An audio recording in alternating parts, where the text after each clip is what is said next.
welcome back to another episode. Before you listen to today's episode, I'd like to ask you a huge favor. So many of you listen to this podcast, but you're not yet subscribed, potentially on any platform.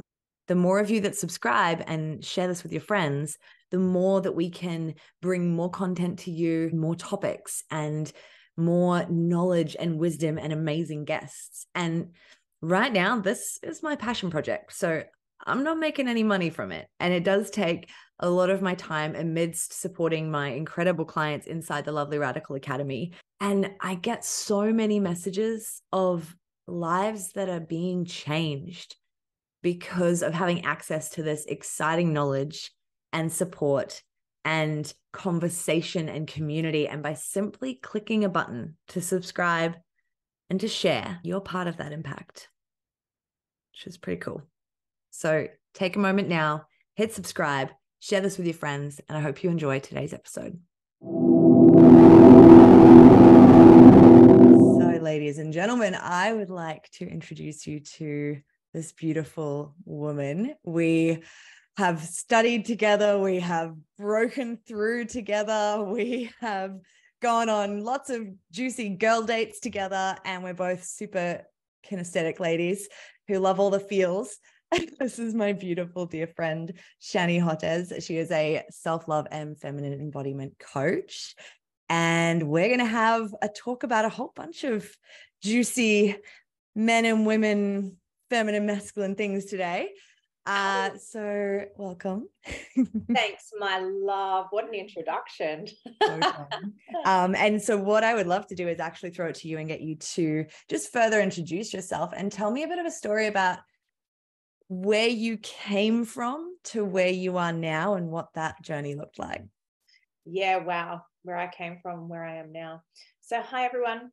That was a beautiful introduction. And I am a feminine embodiment coach. I do work a lot in the space with women, working with masculine and feminine energies and the energetics that get to go with that in relationships, in life, in business, in all things, which lights me up so much because that was my journey. That was my weaknesses that I have turned into my superpowers. So many years ago in the past, I chose to have lots of really awful relationships. I'm just going to say how it is, freaking awful. I attracted men who abused me. I allowed them to abuse me.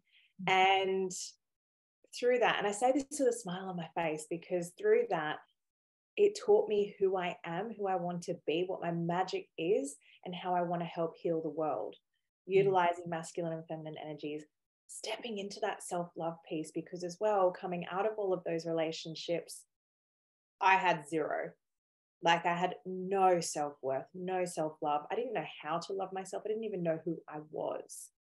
And for any of our beautiful listeners who have been through abusive relationships, you'll know what I mean. You come out and you're like, I don't even know who I am anymore. Like you come out like a shell of yourself, of your former self.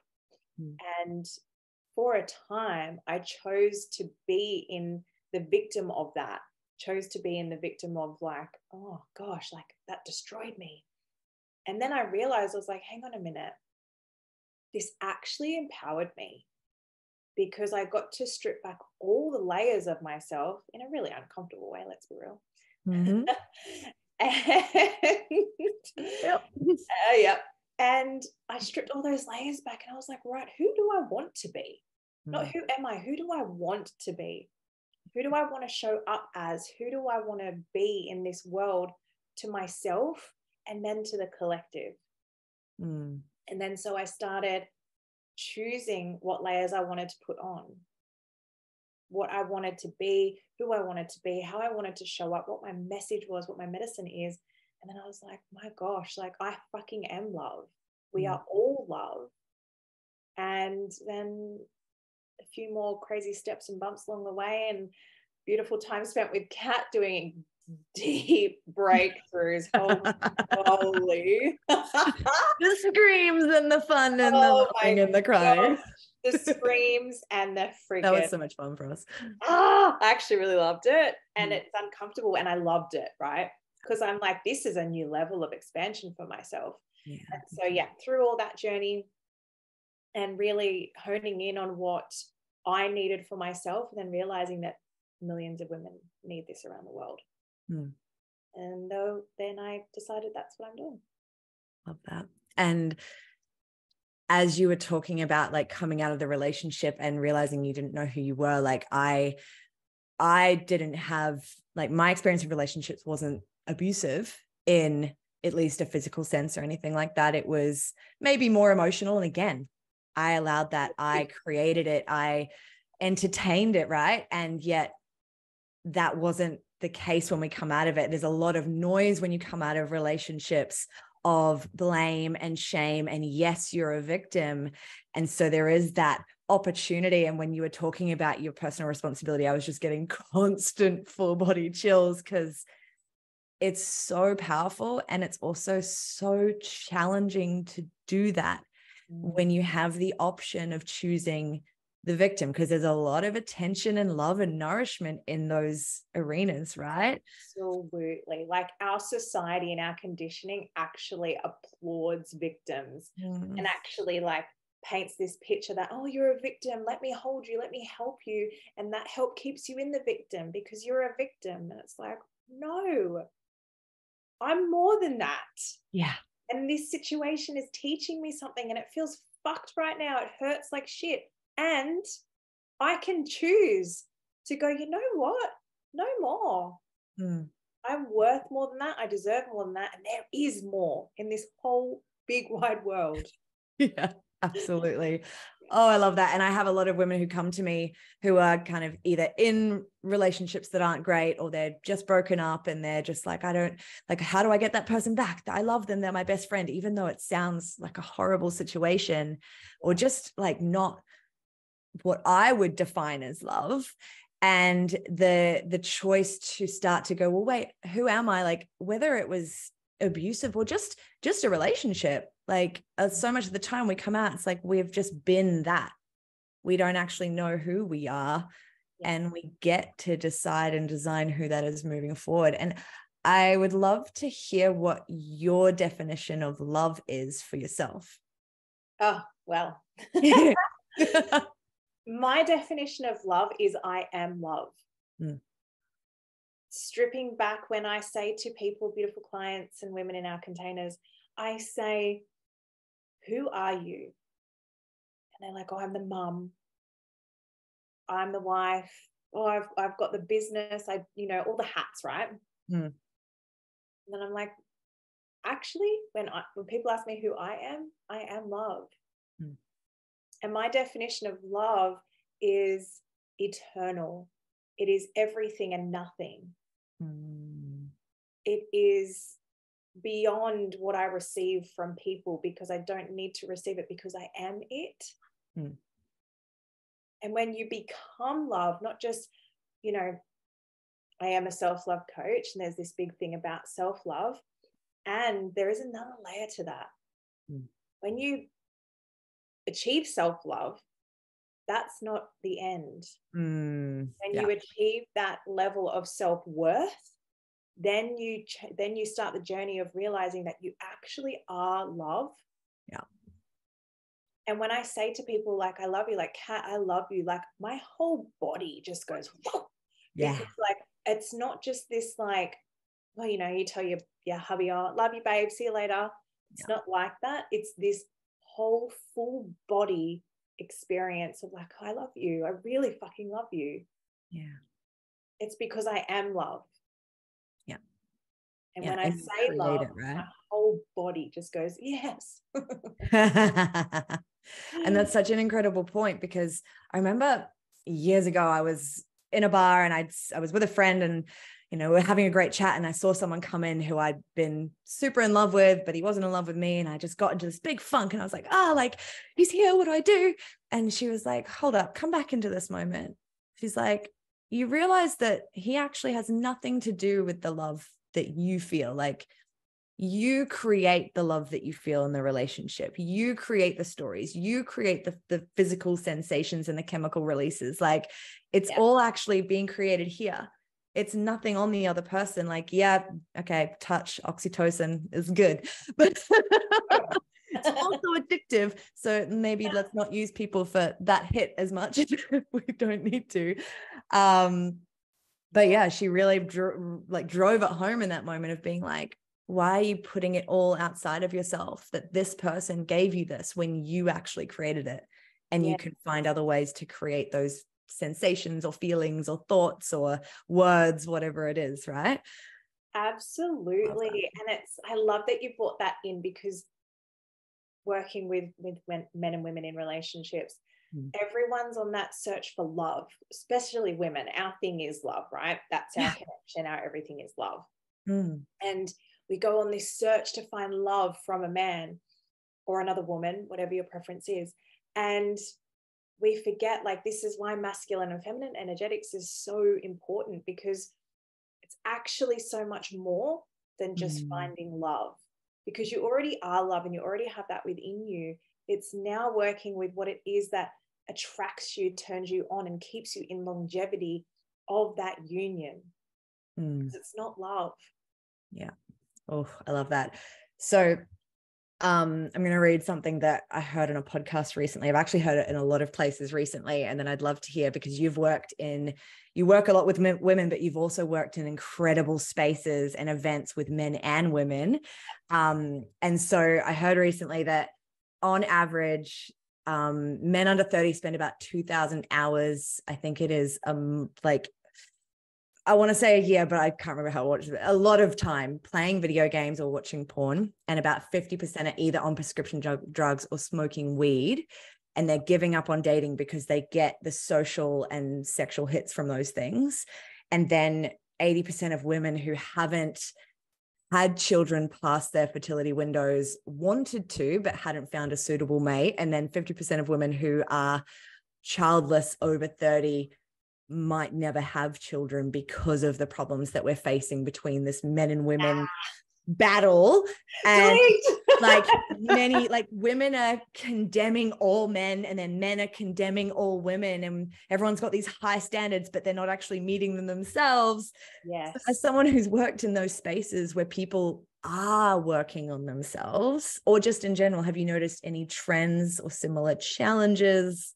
I'd love you to speak. So working with masculine and feminine and male-bodied, female-bodied people, I'm going to use a bit of a quote from David Data in Intimate Communion, where he talks about men and women will often find the opposite of their polarity in environment.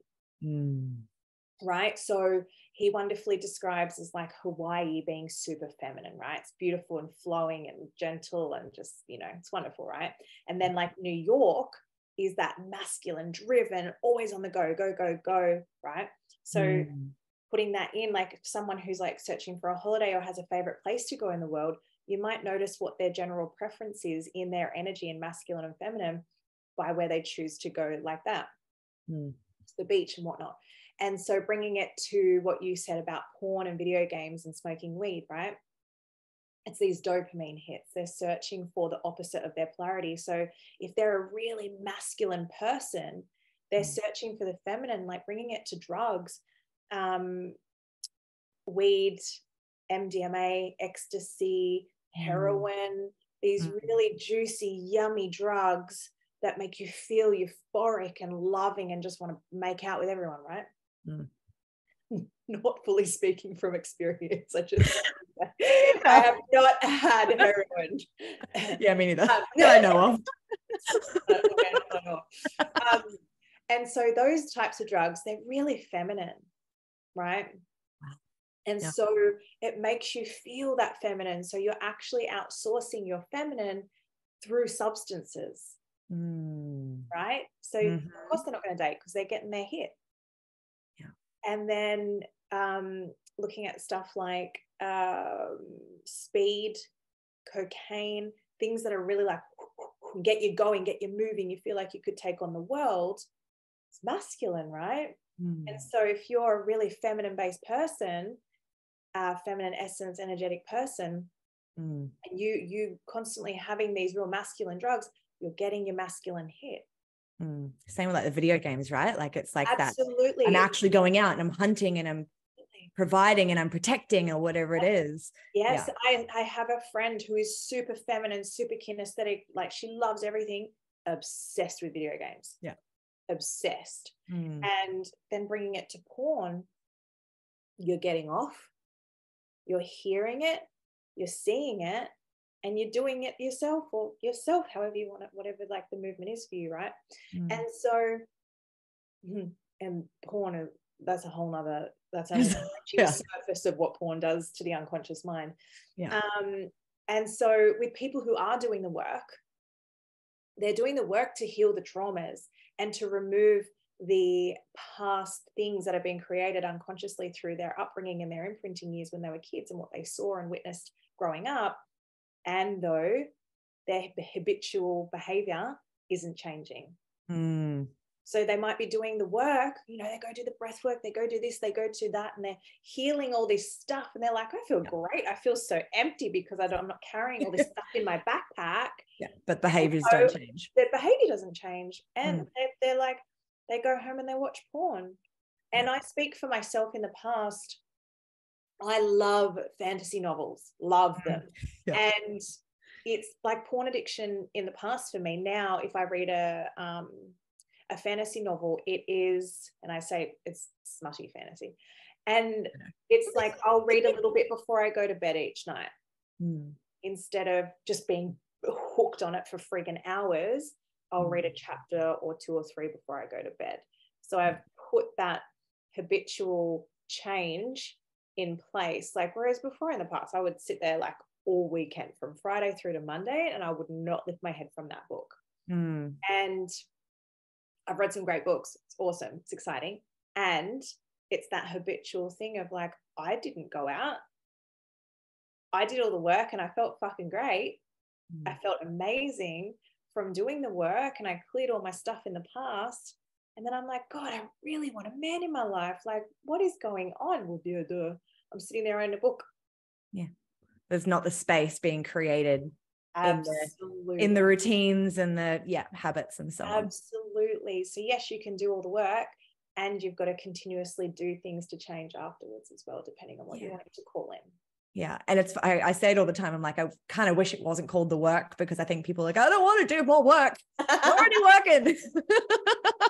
But it's like, that. It really, like, you know, you do that chunk of the past stuff, right? And then we maybe change some behaviors and habits, but then you start really recognizing the change in the external and the different, like, this is a big thing I get a lot in TikTok comment sections and stuff, is like, all women are like this, or all men are like this. Like, screw, I'm not even trying. I give up.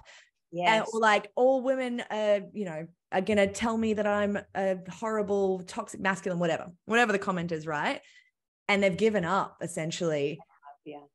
And yet when you do the work and you are making changes and just constantly being a better human because you want to be for you, you start to see like, oh, something's gotten better outside of me.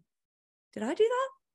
Oh, that person's really cool. Did I just bring them into my like, and to do it just for you and then be like, oh, I think I'm changing things. Absolutely. And I always say, because I love witchy woo-woo stuff, I always say, like, your words are spells. So what are you casting right now? Because are you in the belief of there's no great men anywhere, like, where are all the good men? Or are you in the belief of, oh my God, I am surrounded by incredible men? Because I know, like, what if they're right next door? Literally. Like, you can't, like, you know this, like, we can't actually even see something if we're running a story of its opposite. Exactly. Because we'll only notice, because we know perception is projection, we will only see what we believe within ourselves. So if you have that unconscious, or maybe it's super freaking conscious belief that there's no good men or women out there, well, you're not going to see them, are you? Because you're not aware of it. You're not going to create that. And is the woman or the man that you want someone who's walking around in the world complaining about how horrible women or men are? Like, and that's another thing too. Like, do you want to be with a person who's going to complain about that and only see, you know, I'm not going to say your faults, your imperfections, knowing that perfectly imperfect is what I friggin' stand for, because we're friggin' all perfect and it's great. And do you want to be with someone who's going to only point out what they see about themselves that they don't like in you, knowing that it's not actually a bad thing. They just don't like it about themselves. Yeah. It's the whole thing. Yeah. So I've heard something else going around a lot lately in the podcastosphere, or however you want to say it. Podcastosphere. I've just been listening to so many podcasts again. I'm just like, this is great. How do I refer to this? Women are the gatekeepers to sex, and men are the gatekeepers to relationships. Women set the standards for sex, and men will meet them in order to get laid. However, gone are the days of us requiring a man to court us, be upstanding members of society, be healthy, have a job, be able to provide, be able to protect, be able to be a good father, or ask for our father's hand in marriage, or the tribe's consent in some cases. Like, sometimes now the standards being set are just being in the right place at the right time at 3 a.m. in the nightclub. And I could get done for slut shaming. I recently heard this term, and I've probably been slut shamed behind my back many times. Every single person. This was me in the past. And you know what I say to that? Own it. Yeah. I'm starting to slut shaming myself about 5 years ago was the big game changer in my life. Yes. And I am really wanting men and women to hear this, like, that women are the gatekeepers to sex, ladies. So yes, men are like this, and we set the standard. And I'd love to hear your experience. Like, I know you've had similar experiences of, you know, periods of celibacy and protecting that space. I'd love you to talk into that honoring of your feminine that's probably a little different to feminism. Oh yes, the feminism word. I get, you know, I have to just say, because I say it everywhere, because I really want to change this narrative, that feminism is quite toxic. Yeah, agreed. Femininity is the divine, beautiful energy that we really want to call it. Chills everywhere. I have to say it because this narrative needs to change. So,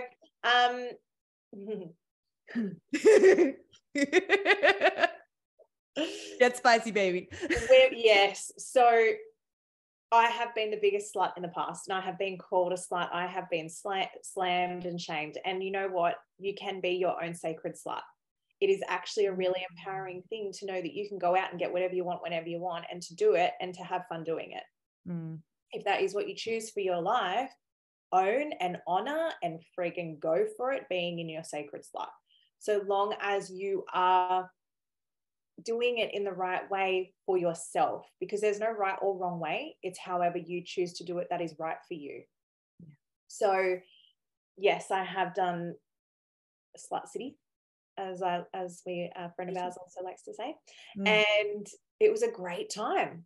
I had a lot of fun. I met a lot of great people. I did a lot of crazy things, and I probably will do them again. Who knows? And I'll definitely be doing it different to what I did in the past, because in the past it was just a free-for-all. Unconscious Slut City. And now it will be a very conscious, maybe it will be lots of people, maybe it'll be a couple of people at the same time, who knows? And I have desires and I will get there. And it will just be more conscious, more love-filled, more than lust-filled. Yeah. And the communication piece, right? Like, huge. I think that's a big thing. And men and women have this like back and forth, I've noticed, where it's like, you know, women like, I need to sleep with someone because I need it for me, or like, I'm going to go out and get laid because, you know, I need a woman, or whatever it is. And I wonder where the line is between being in your power and using another human being to distract you from your own shit. Yeah, literally. So when I did Slut City, and then I was starting to crave a man around more. And I was like, okay, so I'm going to date with intention now. And then I just kept dating the same story, different man. And I was like, oh, this is fucked. Like, this is actually gross. And yes, I swear a lot. It's great. And I was like, this actually feels like shit. Like, what haven't I done? Because I've done relationships. I've done these things. And I'm like, you know what? I haven't actually been on my own fully. And I haven't actually like had no one in my body. And so I decided to do 12 months of celibacy, which ended up being longer, a lot longer. And, and in that time, and I speak to the female body first, because we go through cycles. We go through a monthly cycle. If you're not on any contraception, you will ovulate every single month, and it will feel like you could hump air. Like it's insane what happens in the female body in the most beautiful, exciting ways. And so for the first few months of my celibate journey, every single month, I remember I'd be at the gym and I'd just be like, there would be men sweating with their muscles, and I'd be like, oh, what is happening? And it was really unconscious for me at first, because it was my first time doing celibacy. So even though I knew that I ovulated and all these things, it just wasn't in my awareness that I was like, gosh, like, is this just because I'm not having sex? Like, why am I wanting to just like take someone in front of everyone right now? Yeah. God forbid you add some alcohol into that. Oh my God. Which was my first attempt at celibacy many years ago. Oh, It's a thing. It's a thing. And so through that, I started realizing like, oh, that's right. I am a woman. I ovulate, and every month my body goes through the hormonal cycle of procreation. Yeah. And so then I started researching deeper. So I had done like a lot of masculine and feminine work. I'd done a lot of sexuality work. What I hadn't done was self-pleasure. And so I went into a self-pleasure modality, like an actual learning of self-pleasure, and relearning that self-pleasure isn't masturbation. Masturbation is goal orientated. It's that quick, straight to the area, get off, blow your load, like come, whatever it is. When you actually take that narrative and change it with self-pleasure, it's just learning what pleasure is within the body. And from that, I went so deep with myself. I even went down the solo tantra journey, and I honestly, like I'm still celibate, sort of, and sort of. I did a year consciously choosing to be celibate, and now it's been another 6 months. And it's because I'm like, oh, when I have these urges, I know how to make myself feel everything, all the pleasure in my whole body, and to move that sexual essence everywhere throughout my whole body. And I'm not going and just hooking up with the guy walking across the road because I'm horny as shit. Yeah. And it comes back to like that conversation I was saying with my friend, like, it's not actually them that creates any of it, right? Like, can you choose to create it yourself?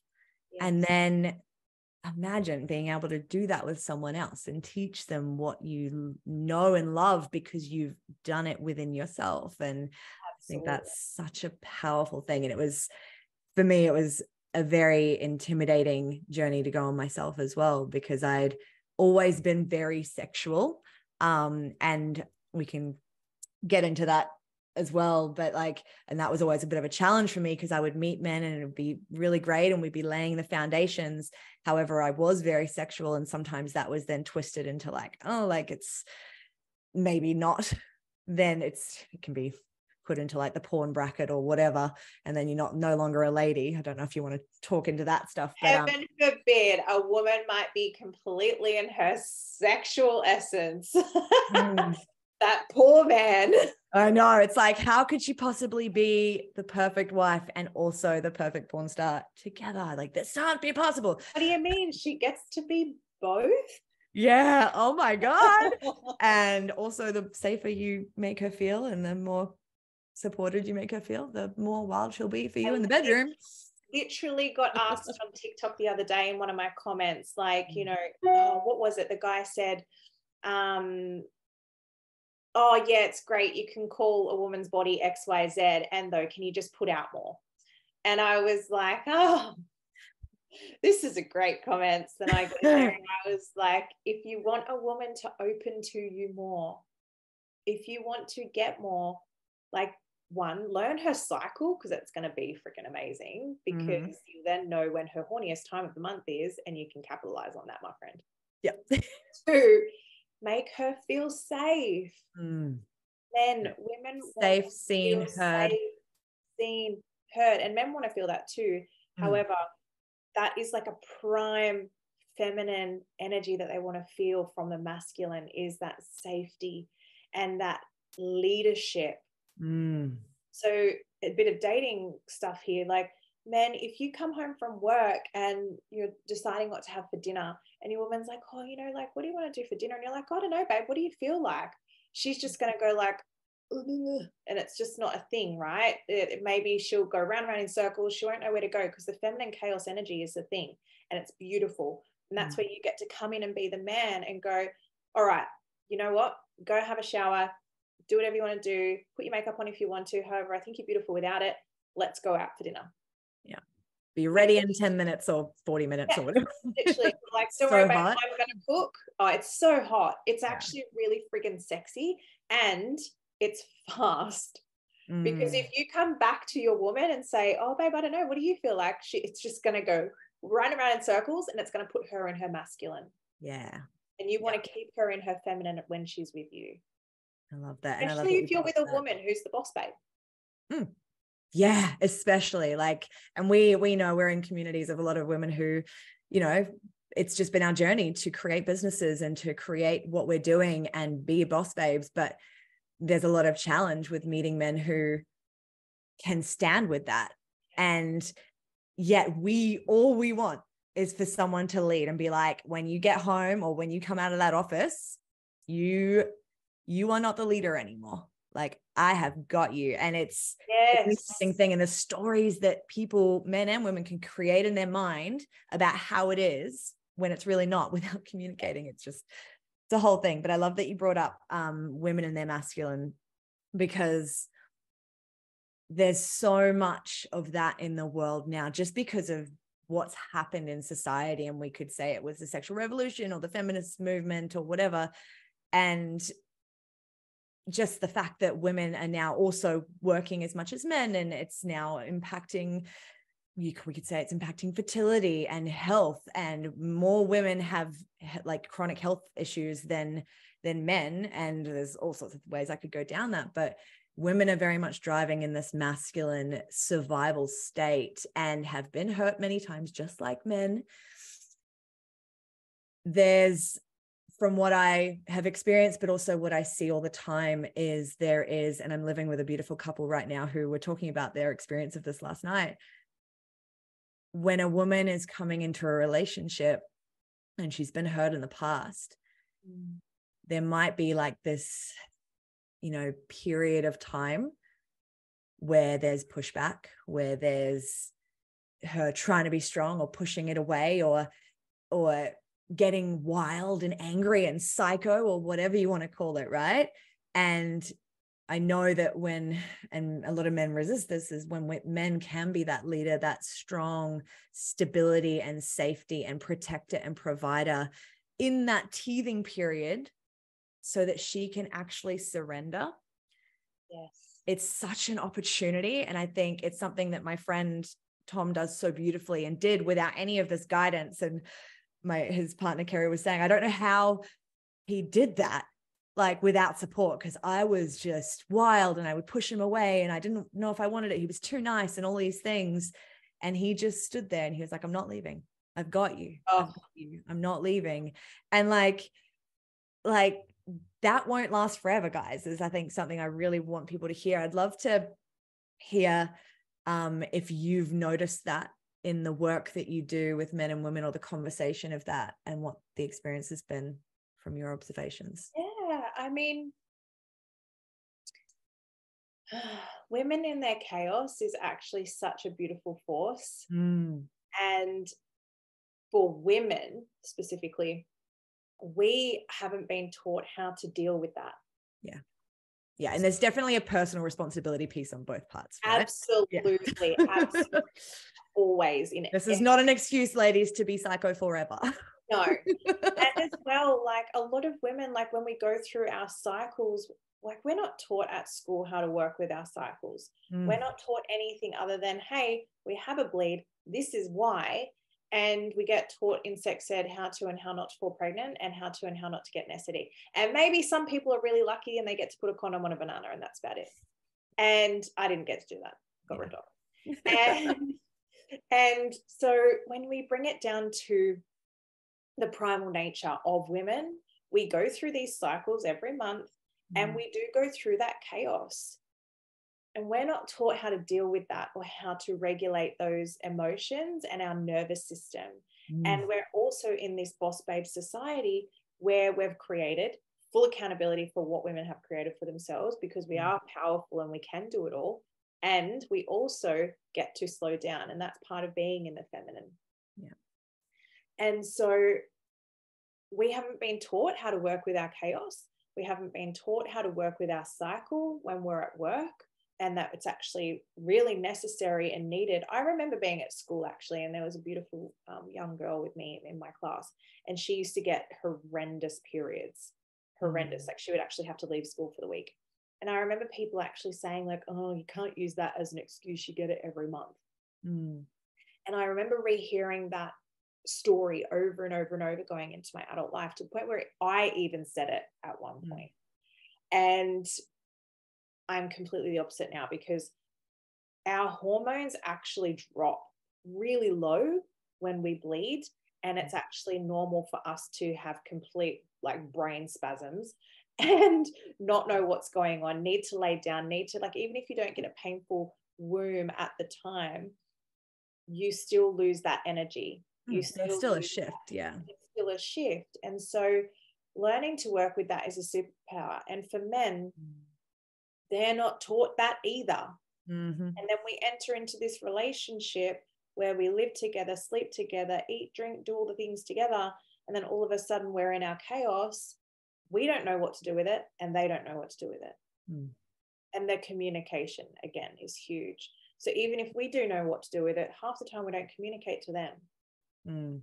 Yeah. And then, of course, like, from what I noticed, and I worked with people in the health space for many years, and especially women with hormones, and it can sometimes be just, and I love this, is usually the first step I get people to do, men or women, is to start taking care of the basics of health, because both men and women, we're driven by hormones in different ways.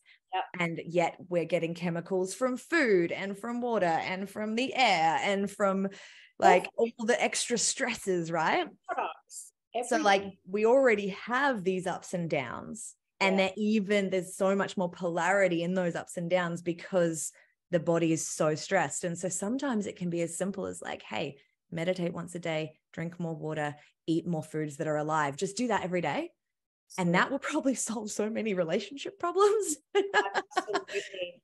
And as well, like, learning about masculine and feminine energies, figuring out if you are more of a masculine essence or a feminine essence, because you can be a woman with a lot of masculine essence, and then you come home and your hubby's all masculine, and you're just going to butt heads. It's like two battering rams, right? And then it's like, then you can go, oh, okay, I get to soften and surrender and just see what happens. Actually just look at your partner and go like, I just really need to be vulnerable. I just need you to hold me. Instead of going like, I'm good, put up the hard shell, get things done, put the kids to bed, have a shower, go to bed.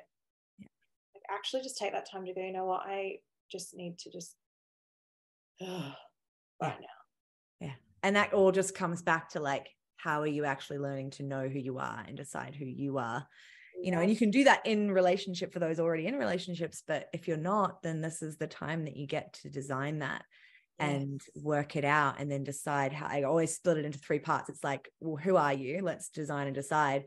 Then how will you communicate that with anyone and everyone? And then the third piece is the piece that people get a bit fuzzy on, is like actually sticking to that. If this gets a little bit like, oh, they're stepping over a line, or they're not who they say they were, you know. So it's actually learning those things to do that are going to create, because I think we all know there's the fairy tale where it's just like happily ever after when I feel good and it feels fun, except that's just absolute BS. And that's a thing too, right? Like, yes, there is porn, and we spoke about porn, and though there is a big, this is a thing. So there is a lot of romanticizing that happens.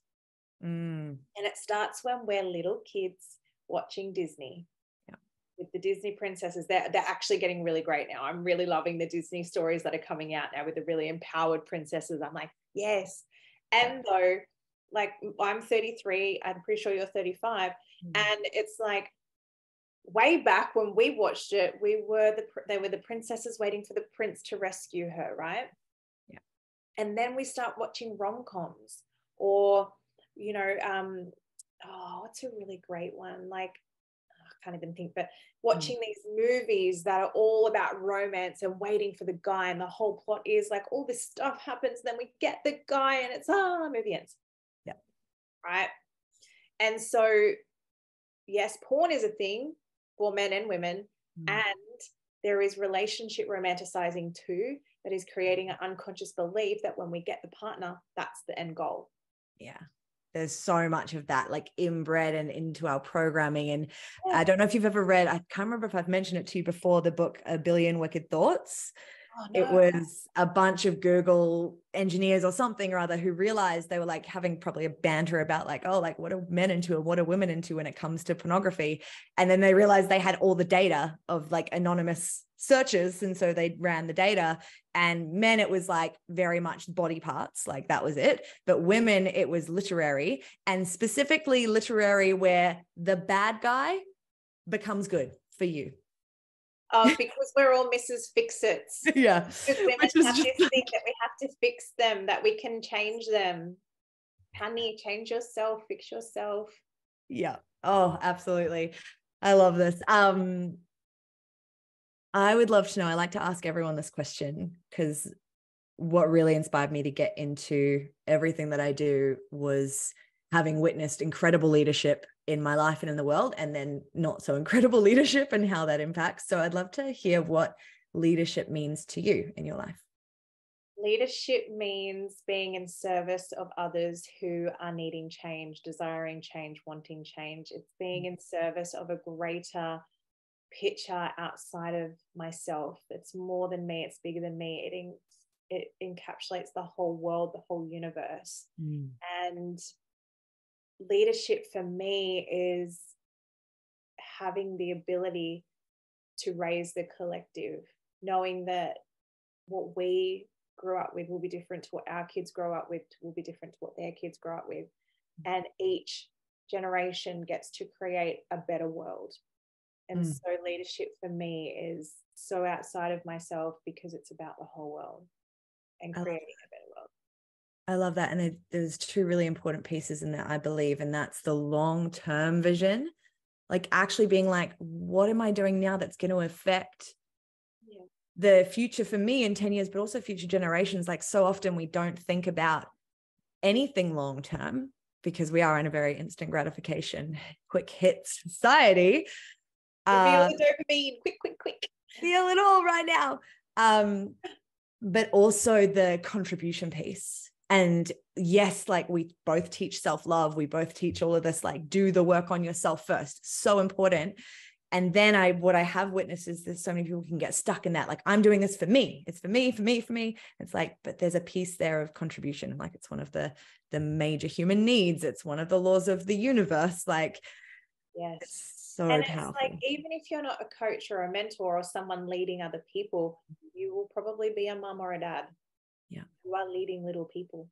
And also, just anytime we go out the door and smile or frown at someone, or yell or say kind words to someone, like, that ripple effect impacts more than just us. And we can choose to show up differently. And that does start with, creating that foundation in ourselves. Absolutely. It always starts with self. Yeah. I really love this conversation. Where can people find you and the work that you do? Yeah, my Instagram is probably the best one. I've got the link to all the other things in my Instagram, at Shannon, SHANNON .Hottes, HOTTES. Yay. Awesome. And I will put that all in the show notes. It has been delicious talking to you today. Can't wait for our next lady date. I know. Catch us in the social scene. I'm not going to say where.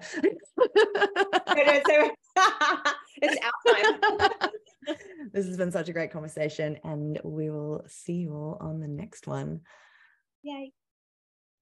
I hope you enjoyed this episode. If you haven't already hit the subscribe button, please make sure that you do that before you go about your day. And make sure you share this with anyone who you thought of while you were listening to the amazing information shared. The more you support, even by just the click of a button, the more we are able to access incredible minds around this world and bring more of this exciting knowledge to you. So thank you again for your support. It means more than I could possibly say. I hope you enjoy your day, and we'll see you on the next one.